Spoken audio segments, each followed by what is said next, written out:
Good evening, gamers, and welcome to another episode of the What I'm Playing Now podcast. My name is Joe Luzzi. We are on episode 42 of the podcast. Excuse me. And we have a lot of good news and a whole bunch of stuff to talk about this evening, so let's jump right into things. You can always send us some email, whatimplayingnow@gmail.com. You can follow me on Twitter at whatimplayingnow. Don't forget to drop the G. We have a Google Plus page, plus.google.com/the What I'm Playing Now podcast, and then, of course, our Twitch channel, twitch.tv/What I'm Playing Now. We're going to jump right into the thick of things and start with What I'm Leeching Now. So this was a segment of the show I started a couple of weeks ago where I kind of wanted to just talk about some of the sales and maybe free games and just things that are kind of happening around the internet. The games that you can kind of get for free. So the first thing we're going to start out with is, of course, the Humble Bundle, humblebundle.com, and they are still having their end of summer sale. They're having an encore to it where you can get basically everything that was on sale last week, I think, for the discounted price, and they are giving away one more free game today, and that is Tropico 3. It is an older game, I believe, because I think they have Tropico 5 out there on Humble Bundle. But you can always get Tropico 3 for free. I believe from what I'm looking at right now, there's just under 17 hours left, 16 hours and 49 minutes. So if you do not have this and if you're looking for something free for the week to possibly play, jump out to Humble Bundle. I've been talking about this for the past couple of weeks, that they were giving away a free game on Mondays.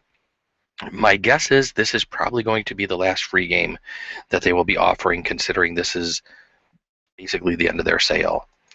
The other free game I wanted to mention this week from Origin, you can get Bejeweled 3 if you're looking for this type of game. I actually downloaded this the other day just to play around with it for a couple of minutes. I haven't played any of the Bejeweled type games, let's just say, in quite a while. So if you're looking for something free and you have Origin and you like Bejeweled games, Bejeweled 3 is free, and it looks like it's free until October 28th. So this one I will mention maybe every couple of weeks, but that one looks like it's good for the next month or so. The other one that I found for today, Green Man Gaming. I know that through the affiliate program that I'm working with, that a lot of the discounts that I'm offering on my Twitch page, I believe those can be purchased through Green Man Gaming. And they actually have a welcome pack that they're offering. All you have to do is sign up to Green Man Gaming, opt into their newsletter. You wait about, they're saying a maximum wait of about 72 hours for your welcome pack to come in, and you can put that code in on the welcome page, the welcome pack page that I'm going to have a link to in the show notes, of course, and you can enjoy your free stuff. Some of the things you can get for free are Steam codes to Gun Monkeys, Canyon Capers, Sanctum, and an EVE Online 30-day trial, plus 4 add-on packs: EVE Colonist, EVE Explorer, EVE Industrialist, and EVE Skirmisher. So those are some of the free things you can get from Green Man Gaming. So I thought that was a pretty good deal. I had just noticed that today. I signed up for their website because I don't believe I had actually purchased from them before, and I need to start following them, I think, a little bit better. So I signed up for this earlier today, and I will maybe talk about this next week once I get everything and let everybody know how it goes. But if you have not signed up for Green Man Gaming before, sign up with their welcome pack. All right, let's jump into the news stories then for the week, because I got quite a few news stories going on, so we're going to try to rip through these because I also have a lot of games that I played this week. I'm going to get a quick drink of Powerade here. And the first story we have is World of Warcraft is freeing up dormant character names in lieu of, well, not in lieu of, but basically before they release Warlords of Draenor. So it sounds like if you have not played World of Warcraft since November 13th, 2008, if you haven't signed in with your character's name will be put back into the pool for people to use. This will be happening around the launch of patch 6.0.2, which is the update preparing for Warlords of Draenor, which is set to release on November 13th. So you still have just under a couple of months to actually log back into World of Warcraft if you're interested in saving your name. I don't believe Blizzard has actually done this before. I actually have some early characters from when the game first went live that are probably still out there that I'm just going to let the names go back in because I don't believe I will ever go back to World of Warcraft. But I do remember when Asheron's Call did this, probably about 4 or 5 years after the game had been out, where they actually put a bunch of names back into the pool for people to use. There's sometimes game companies will do this. It's I haven't heard this happening in a lot of different MMOs over the years, and I'm very surprised that Blizzard is actually doing this now. But considering the game has been out for as long as it has been, and they're basically knocking out anything for the past 6 years, I don't think this is something that can hurt. I'm guessing if you've been gone from the game for more than 6 years, you're probably not going to come back. So if you do want your name, like I said, get in there before November 13th and make sure you log back in at least once so your name will not be deleted. The next piece of news I wanted to talk about was a little bit of news from Dice Tower News. There is a expansion coming out for a little card game called Star Realms. I've actually been playing this game on my Android device. It's a deck building type of game. One of the cool things about this deck building game is that you can actually directly attack your opponent, unlike a lot of other deck building games. I think that adds a nice little twist to it. The expansion that's coming out for Star Realms is called Crisis. I believe the actual Star Realms game itself looks like it comes in what reminds me of almost like a double-sized starter deck for Magic the Gathering, and I think it only costs around $15 or so. From what I've read about this expansion, there's going to only be four packs that make up this 48 card expansion, and it's going to be 12 cards in a pack, and they're not going to be random. So if you buy one of each of the different 4 packs, you will have all the cards, and you won't have to worry about getting commons and rares. Kind of like what I'm doing with Dice Masters right now, the Marvel vs. X-Men dice game, which I'm going to talk about later on in the show. But I just wanted to throw this out there. There is a new expansion. I've heard some really good things about the actual card game Star Realms. I have not played it yet. Like I said, I've been playing it on my Android device. I think it's a really good game. I'd kind of like to try this out when I head down to the comic book store on Thursdays if anybody has this, but I haven't seen anybody pull the card game out yet, though. So I might have to eventually just pick up a pack if I actually want to play it. One of the other little bits of news that I wanted to mention, Swery65's Xbox One exclusive D4, and D4 stands for Dark Dreams Don't Die, which was first announced at E3 last year, is actually coming out. I think it actually was released a couple days ago. So this was kind of sudden news. The game kind of, I think, was launched out of nowhere.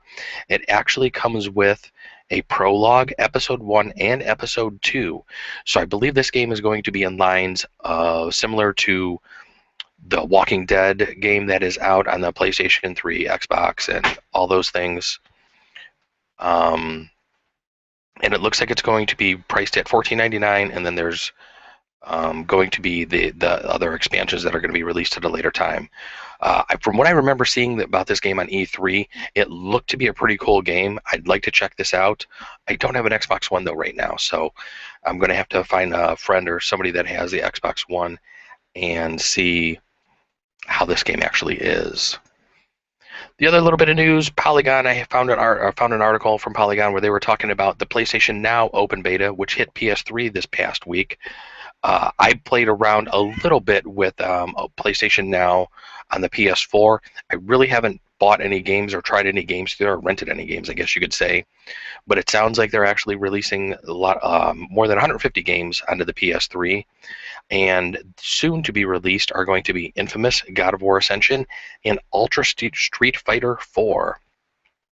So just like on the PS4, the rental games are going to be going from the starting 4-hour rental price of $2.99 and $4.99, and then they're going to go up from there if you want to rent for longer time periods. So like I said, I have not tried PlayStation Now. It sounds like it's a great thing. I just can't really seem to come to a justification to pay that much for some of these games when a lot of these games you can actually find maybe used or something for pretty much the same price. That's what I kind of have a hard time swallowing. Hopefully they can get some of those rental prices more in line with what people actually would want to pay for them. Next article or next game that I wanted to talk about, there was a Kickstarter I believe probably about 2 years ago, and this is probably one of the first times I think I probably started paying attention to Kickstarter. Science fiction author Neil Stevenson had wanted to create a game that was as close to sword combat that you can get um, from, like, medieval times, and he was coming out with a game called Clang. It was successfully funded. Over $500,000 is what had been pledged to this game back in 2012. Well, this past week he's basically come out and said that the project has been canceled. He has given refunds to people that have asked for it. He's written up a very long final update on the actual Kickstarter page for Clang, and it just sounds like that the demo or the prototype of the game that they've actually put together, it just wasn't very fun from what I've read, and it just didn't. They weren't able to do much more with it to take it and make it and create it into what they originally had hoped to and planned for. So if you get a chance, I'm going to have the notes out there for this one. If you did kickstart this, it sounds like if you post in the comments or if you get a hold of them, you can get a refund. And it's really interesting that pretty much the day after that they announced that this game was going to be canceled, Kickstarter actually released an update to its terms of service to address creators who failed to deliver on their products or projects. So Kickstarter is basically trying to just step in and say, you need to make a concerted effort. You need to make a good effort into creating what you're actually telling people. And I think they're basically just trying to tell people that if you do not give your customers, which they really are, because some people were posting on some of the comments for Clang that they were really surprised that the people who had donated to the game would actually be kind of so sour. But Kickstarter even comes out and says this really isn't donations. They are basically, your customers are kind of purchasing something from you and they're expecting something. So you need to be able to produce a product and get that to the customers, or you could basically be held in legal compliance for that. So I think I don't know if that's really going to change anything, or if Kickstarter is going to maybe kind of crack down on some of the people who aren't maybe fully completing a project once one is started. But it definitely sounds like Kickstarter is trying to just warn the people who are putting these Kickstarter projects out there that if you don't produce something, your customers can come after you, and they do have a legal right to do so. So I'm sure that they're just trying to, since Kickstarter is basically trying to state themselves as being the middleman, they're trying to just kind of cover their own ass, let's just say. All right, our next news story is going to be about Yu-Gi-Oh! Dice Masters. I found this on Dice Tower News, and this is going to be released January 28th of 2015, and this, one, shocks me, and two, I hate to say, kind of almost disappoints me. So lately I have been a big fan of Dice Masters, the Marvel vs. X-Men dice game that has come out this past, I think April or May is when it was actually released. And the next, I don't know if I want to say expansion, but the next set that's going to be coming out that's going to be in the Dice Master line is going to be Uncanny X-Men. A lot of these cards are already showing up on eBay, and I can't wait to get my hands on them, but they're not really going to be sold in stores until the end of October. So I still have about 3-4 more weeks to wait. There is also going to be another Dice Master game coming out called Dungeons and Dragons, which I believe is pushed back to first quarter. Nobody heard anything about the Yu-Gi-Oh game, and now all of a sudden there's a leak, and they're basically saying it's coming out on January 28th in 2015.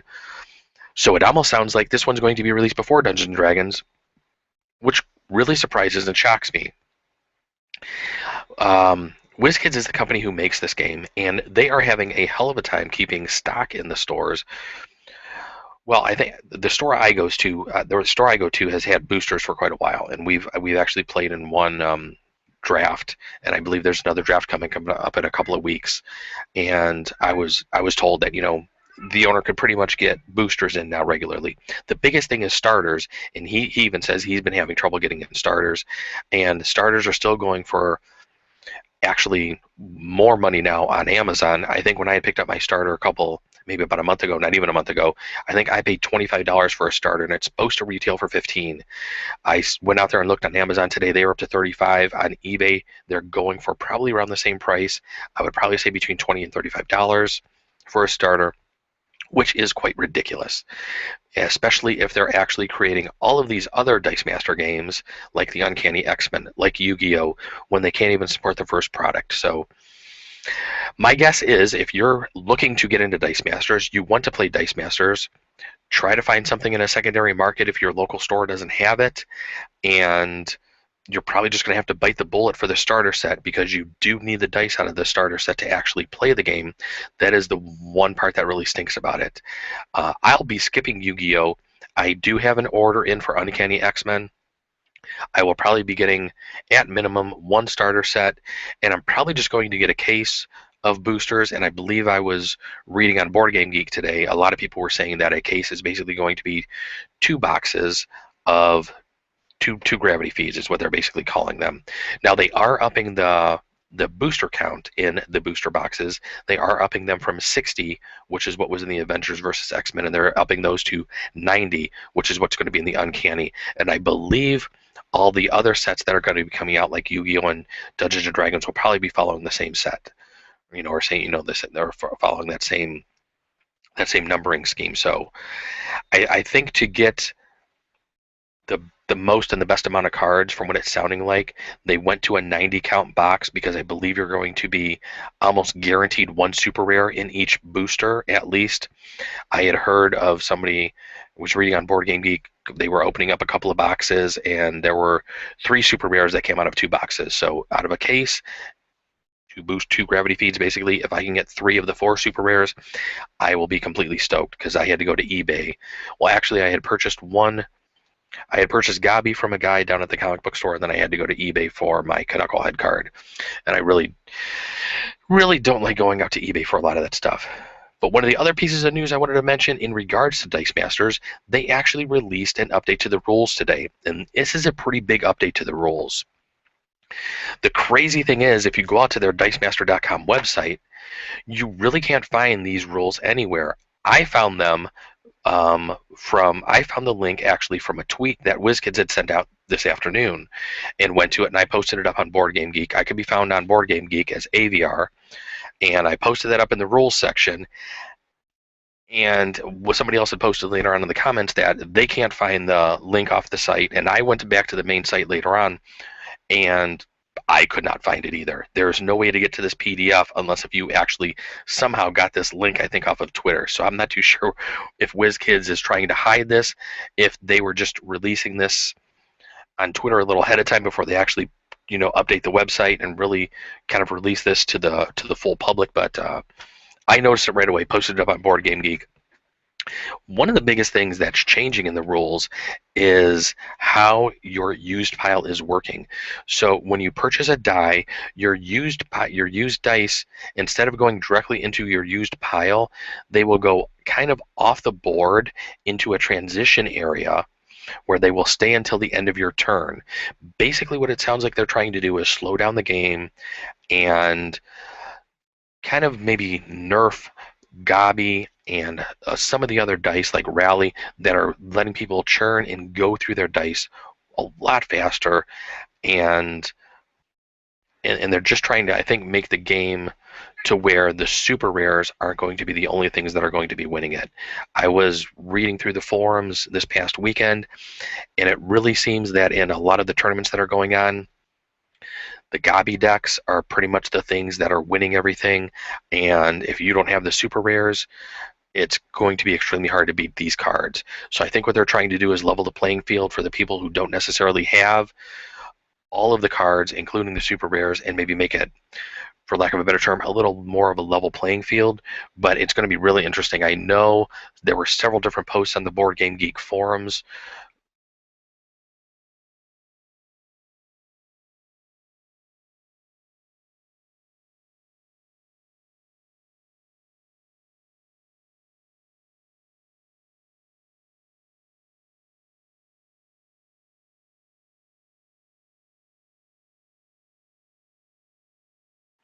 So that's about it for Dice Masters. We're going to jump on to the next news story, and hopefully this will be my Christmas present if my wife is listening. NVIDIA is releasing their GTX 980 and 970 the other day. I saw them go live on Newegg, I think it was on Friday, and pretty much about as fast as they were up there, the 970s were sold out. I think there were still a couple of 980s when I looked out there this morning. I will probably be getting a GTX 970. I currently have a 560 Ti, which is super overclocked from Gigabyte, and I've had really good luck with the card. I've really enjoyed it. It will be just extremely nice to jump up from 1 gig of RAM on a video card up to the standard 4 gig, which it seems like the 970 and the 980 are both coming with. These cards both appear to be extremely powerful cards.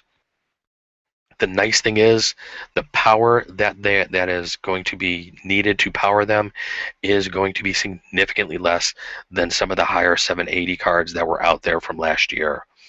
So if you're looking for a new video card, I think the NVIDIA cards, the 900 series, the 980 and 970 are pretty much going to be the cards to go with. I think the nice thing about the 970 also, I think it's coming out at around 329. I think those cards normally come out somewhere along the lines of 350 to 370 when they're initially released. So it sounds like they're almost $50 less than what they normally are. So I'm definitely going to be grabbing a 970 when it gets a little closer to my birthday and Christmas, and the wife says I can get one, and I just can't wait for that.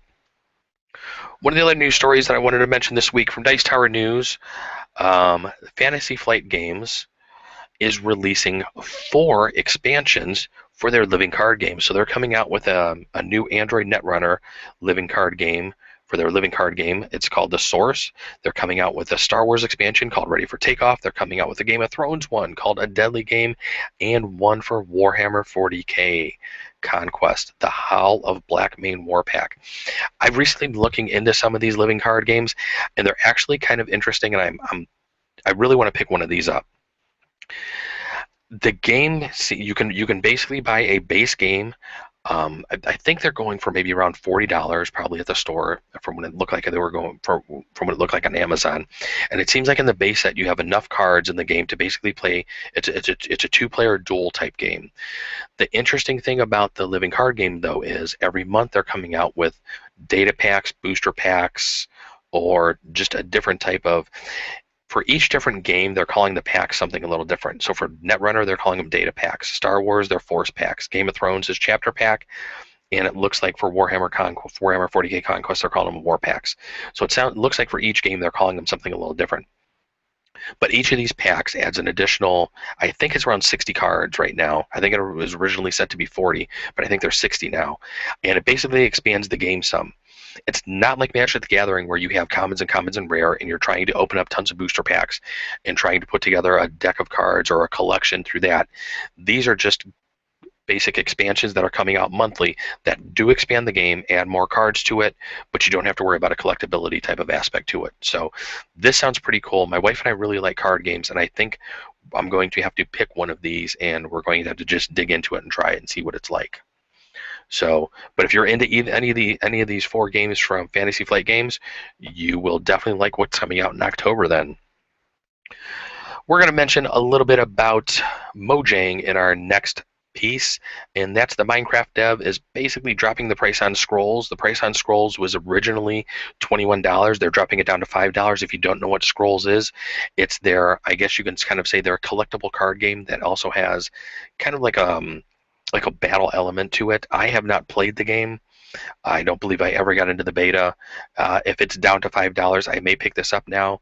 The reason why they picked it up, or the reason why they're cutting the price down, it's not necessarily because Microsoft just purchased them, but it's because they're basically trying to ready the game for tablets. So it sounds like they were trying to find more of a price point that was going to fit into what you would find more in your Google Play Store and as well as the iOS store. I think $5 is a really good price for this, so they're actually dropping the price down on the PC game as well. If you've purchased the game in the past, they're actually giving you a $20 shard pack for free, so they're not forgetting all the people that supported them in the past, which I think is super cool. And the last little bit of news that I wanted to mention today was the Dragon Ball Z game, and that is Dragon Ball Xenoverse. And this game's going to give you the chance to actually play as your own custom Super Saiyan, which sounds awesome. I know there's a big crowd out there that both likes and dislikes Dragon Ball Z. I happen to fall on the side that actually likes Dragon Ball Z. That was the only reason why I wanted to mention the game. I'm definitely going to be checking that out. It looks like it's coming out for PS3, PS4, 360, and Xbox One. I think it's coming out for all of them. But that's it for the news, and we're jumping into what I'm playing now for the week. And the first game that I played was Marvel Dice Masters Avengers vs. X-Men. I've actually talked about this quite a bit this episode, so I'm not really too sure how much more I'm going to say about this. I'm working on finishing the completion of my set. I have 2 more cards that I just purchased off of eBay. I received my Knucklehead card today, so I have all 4 super rares currently. And playing this game this past week, I really enjoyed it. I was able to get in a couple of games with my wife. She's finally able to starting to wrap her head around this and getting a good understanding of it. So I'm really still enjoying this game with the new rule changes that just came out today. I need to sit down and read those a couple of times to make sure I understand them, and then just basically start going through deck building and trying to build another deck that's going to fit it, match those rules and still be competitive. I did sit down and play a little bit of Project Gorgon. I'm still really enjoying this MMO. I have not really gone back to Elder Scrolls in several weeks now, and I will probably be letting my subscription to that game last. I'm hoping Project Gorgon can actually find some traction. It looks like they're actually getting some more contributors in their Kickstarter, but I don't really think they're going to make their 100,000 goal. But it sounds like with some of the other bigger news outlets actually starting to cover the game, everybody's actually like, hey, where did this game come from? This is actually pretty cool. And I'm actually kind of glad I found it before a lot of those sites actually did, and that we were showing it here on the site. One of the other things I was playing last week, of course, was Diablo 2. We did our way back Wednesday for Diablo 2, and then I played Pathfinder. I actually worked on creating a character for Pathfinder last week, and little did I know that I was not following the full Pathfinder Society rules to creating a character, which several of the guys promptly instructed me to and gave me some documentation as to the correct way of creating a Pathfinder Society character. So Saturday for my stream, instead of playing any games, I actually did a stream of creating 2 characters. I used a piece of software called PCGen, which is an open source software that I found on SourceForge, and it was a great help to me in creating the first 2 characters. I created both a Paladin and a Ranger. This past week, I played through the Confirmation, which is the second time I've actually played through this scenario, and it's basically a scenario for level 1 characters. It's a great scenario for starting out characters, and we successfully completed all the tasks in it, and I'm basically going to use the first Confirmation game that I played with my Paladin and the second one with my Ranger, since that was basically how I had played the games when I was using the pre-gen characters. So since I didn't have my character completely created correctly on Thursday, I did use a pre-gen Ranger. I had a blast playing the character, had a lot of really good dice rolls, and was able to contribute quite a bit. I was trying to play my Ranger to be a little more of a ranged attack character, but it seemed like everybody I was with in my party was getting up close and personal with the monsters, which basically means I kind of had to do the same, or I was rolling at a big disadvantage had I stayed back and continued to try to use my bow. So the other game I wanted to mention for this week that we found, and my wife and I actually played this one quite a bit. I think it was Sunday night is when we were playing this one. Saturday or Sunday night, I can't remember which night it was. It might have been Saturday. And that is a game called Fibbage. It was a game we downloaded on the PS4. We actually saw it must have been Saturday, because we saw it Friday night when I was watching the Giant Bomb guys play this game on their Unprofessional Friday show. And it's basically from the makers of You Don't Know Jack. So if you're a fan of the You Don't Know Jack games, you will definitely like Fibbage. The coolest thing about Fibbage that my wife and I really enjoyed was the fact that we kind of got to come up with possible answers for the questions that were asked. So you actually use a computer, your tablet, your phone. You log into Fibbage.com, and each game is given a specific room number, and then you can come up with a name for yourself, and you join in the room. The question gets asked, and everybody that's in the room has to come up with a lie for the question. Now, the funny thing is, if you actually answer it correctly, the game will tell you, no, you can't use that answer. That's the correct answer, dummy. and then you have to come up with basically a lie that you use, and it will then show these lies to all the players, and then everybody has to pick what they think is the actual truth out of there. And some of the shit that my wife and I were coming up with, we were really one, we're just demented because some of the answers that we came up with were just completely off the wall, but we were really getting each other with our lies. I don't know how many times that we would type in lies and we would think that it was the truth, and we'd pick it, and lo and behold, it was a lie that one of us had told. So it's a great game. We're actually going to try to stream this out to the Twitch stream on Saturday. So if you're looking to play, you'll probably be able to jump into the game with us probably after the first game just by typing in the room number and then entering in a name and going out to Pibbage.com, and you'd probably be able to play with us. So we're probably going to be streaming this from the PS4 probably Saturday evening. Normally start our Saturday evening feeds usually around 8 o'clock. I don't know if we're going to be starting a little earlier. Kind of might depend on how much we've already had to drink for the evening, so we'll have to wait and see. So that's about it for what I'm playing now. Last part of the show is what I want to play, and since I've been playing the game Project Gorgon, it's gotten me looking at a couple other MMOs, and the one that I think I've mentioned in the past is Pathfinder Online. And I was looking at that again this weekend. It looks like it's in alpha right now, and you can actually pay to get into the game if you want to pay $100. But if you wait possibly until October, you can then maybe pay $50 to get into the game. When it comes down to $50, I may pay to get into the game because I kind of would like to be a part of that alpha and maybe have a little say in the game, especially since I've been playing so much of the pen and paper game.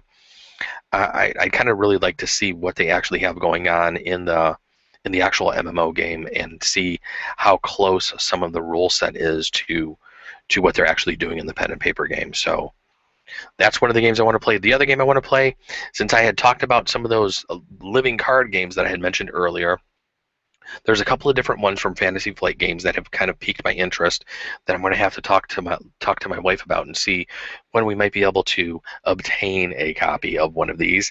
And I would like to give a shot to maybe the Call of Cthulhu card game, or there is a game out there for Warhammer, and probably the Warhammer Fantasy one would be the one that we'd go with over the 40K one, because I think the Fantasy one from the video I watched looked like it was a pretty interesting type of a duel, two-player duel type game.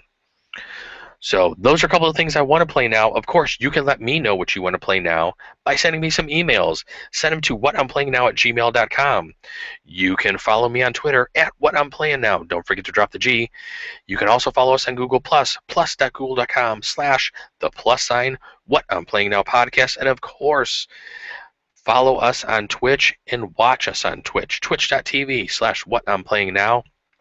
I normally do streams on Wednesday and Saturday evenings. This Wednesday I will be continuing with Diablo 2. Last week we were able to finish the first act, kill the first boss. I have not headed east out of the camp yet, so that will be the first thing we do after we make sure our inventory and everything else is in a line. I believe I'm right around level 16 or 17 now. I can't remember what I was when I was logged off, but I think it's right around 16 or 17. But I was completely stoked when I hit the end of Act 1. So this Wednesday we're going to jump into that, continue on with Act 2, and see where that game takes us. Then maybe even get the expansion for it, Lords of Darkness. I think that's what it's called, and I'm pretty sure that's what it's called. And then maybe play that after we're done. Right now I'm just playing base, old vanilla original. I think it's patched to 1.13 is what the patch is, something like that.